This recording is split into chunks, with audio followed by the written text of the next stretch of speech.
What is up, guys? COD Gameplay here, and in today's video you guys are watching something entirely different. This is not a regular public match, this is a Game Battles match.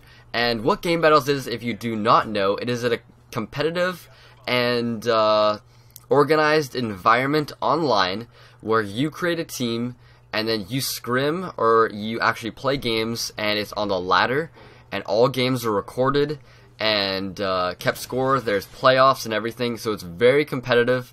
And so this is my first ever Game Battles game in 2 years. So I haven't played Game Battles or competitive in 2 years, so I'm definitely new to this. And on the plus side to that, I haven't even played Search and Destroy that much in the last year. So this is basically one of my first Search and Destroy matches of pretty much a year, in a very competitive environment where I actually need to try. So I was pretty impressed with myself, and my end score ends up being 9-2. And usually people think that 9-2 is really bad. And yes, in Search and Destroy, a regular game, 9-2 is absolutely horrible to post. Not a horrible game, but it's horrible to post, because sure, I can get that maybe every single game. But the average person maybe cannot. But in Game Battles, the average person will go exactly even, or if you're an average Call of Duty player, you'll probably end up going 1-4, 2-6.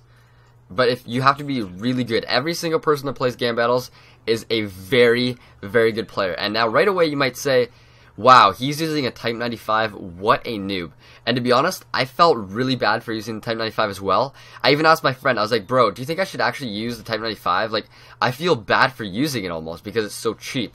But when you want to win, and you're in a competitive environment where everything counts, you're going to want to use everything to your advantage, whether it's the best gun, the best perks, the best strategies. You're going to want to use everything to help you win, and that's exactly what I did. I used a Type 95, and I did fairly well. I'd say I did really good.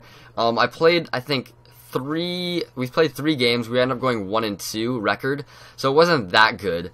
But in these, we beat these guys because I carried pretty hardcore.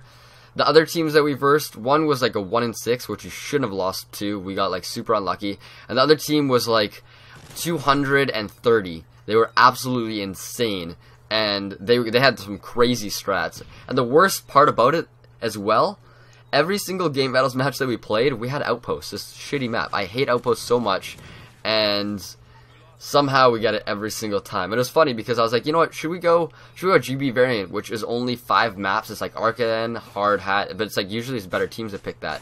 I'm like, I think we should do it. My friend's like, no, let's just stay default. What's the chance of getting outpost? It says that 2 times. Both times we got outpost. Ridiculous. But at least we end up winning this game. You notice how I go extreme conditioning, quick draw, dead silence. In GB, this game, sit rep was off, and also in GB, or Game Battles, I call it GB because it's just for short, and that's what most people do call it. There's specific rules, so you cannot use sit rep, you cannot use kill streaks, you cannot use blast shield, recon, 2 attachments, rapid fire. There are tons of different things that you cannot use to make it on a somewhat even playing field, and so there's no bullcrap. There's no noob tubes. That's all you can set it, but most people set it so no bullcrap on anything, so it's all skill. And another thing that you notice is that I'm playing really passive.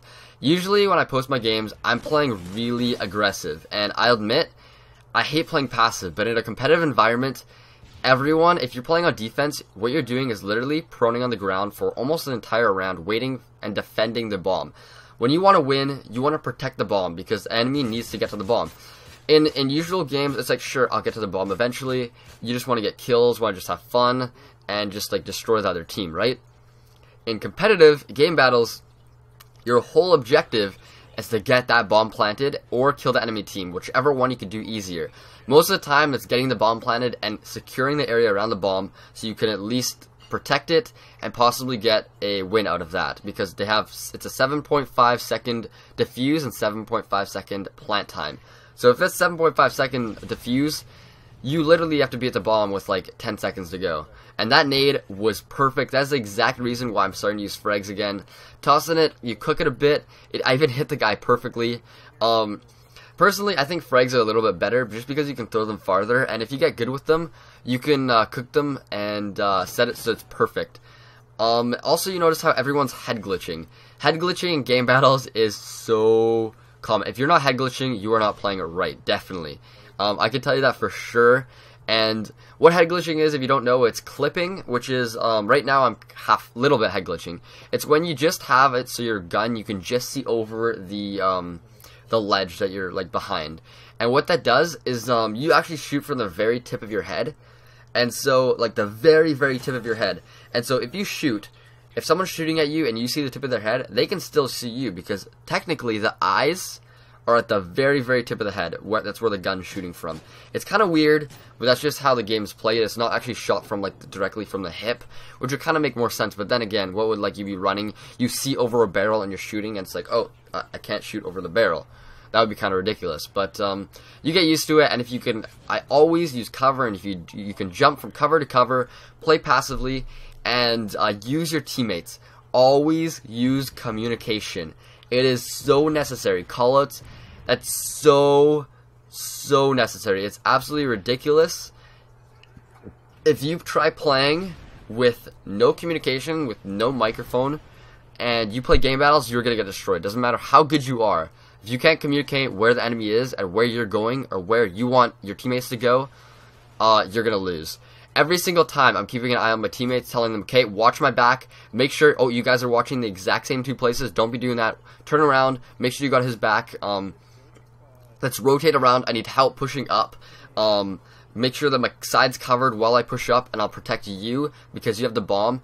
What it is there's always one OBJ was objective player, and the rest of the people are supporting him. So for most of this game, it was either me or MeowMix, which is Tyler. He was the OBJ. Usually the OBJ is the strongest people, because you don't want the bomb dropping on the ground. But anyways, I'm called Gameplay. Thank you so much for watching, and I will catch you guys later.